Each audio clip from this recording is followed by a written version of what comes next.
Test came out okay? Yeah, everything's good. Just kind of hit me in a nerve, and then there's this bad bone bruise, so just soreness for the next probably week or so, but nothing serious. Good for the golf game.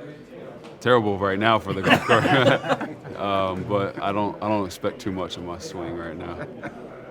How do you look at this season, your first season here in this offense with Trevor and Doug, and where do you think it can go next year? I think it's a good foundation. I think we set the foundation and set the standard for, what we expect, as an offense. And obviously you can look back and, for us and, how we look at things, there's a lot that was left out there that I think, we could obviously be able to capitalize on and be able to change and make better.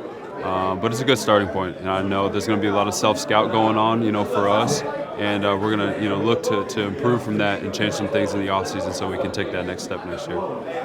Career highs across the board this year for you, Christian. How would you say you performed, and how would you grade your performance this year out there?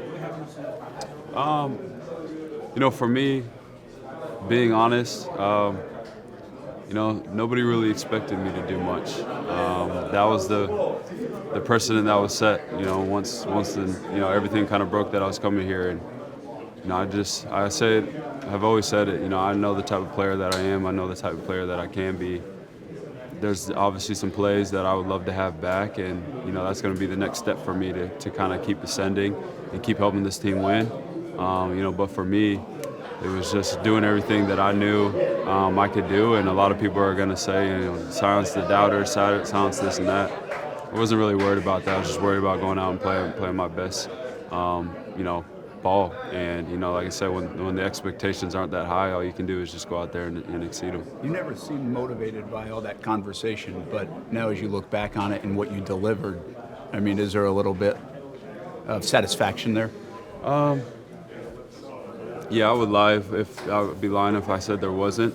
But that's just the chip on my shoulder that I always kind of carry, and it's a lot of it's internal motivation because I want to be great. I want to be one of the best, and so that comes from inside. And when you have people that doubt you and whatnot, and that try to tell you that you're this and that you can't do certain things, it does give you a little bit of extra to go out there and just prove that you know who you are. And so I would say for me, it definitely adds, a little bit of that motivation. You guys have mentioned how tight this locker room is, and in this game you lose guys and you bring new guys in. Will it be hard to duplicate what this locker room was all about, or can you do that?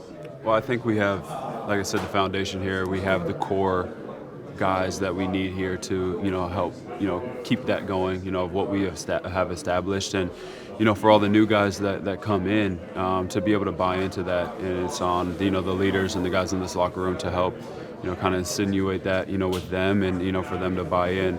But I know with, Doug and, Trent, with the type of guys that they look for and that they want to bring in, they're going to bring in the right guys. They did it this year and they'll do it again. And so, it'll be easy for those guys to come in and buy in.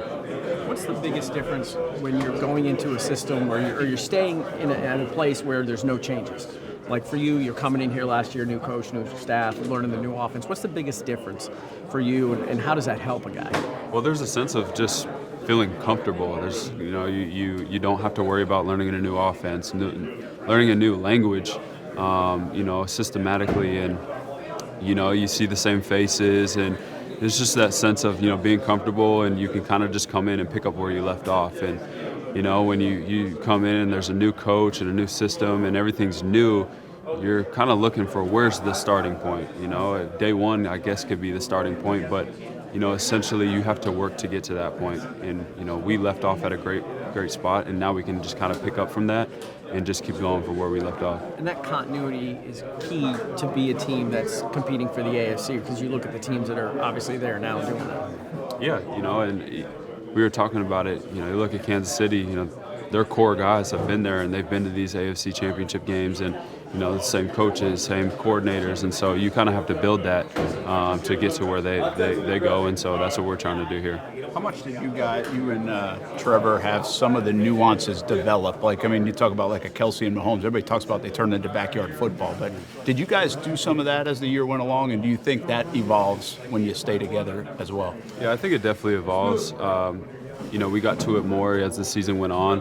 of being able to check to some things and, kind of open up the book of, what we're able to get to, when we don't like a certain look. And, Trevor just out there seeing it a little bit more. And, he's learning, we're all learning. And, we were just talking about it yesterday of, how much time on task we had, with all of our, route concepts and everything that we're doing. And so now you go into next year, you've seen all the looks, you know what you're going to get. And so that just helps, going into next year. And, as we start playing again, we're going to be able to, look back on some of the things that we went through, this year and be able to carry that over.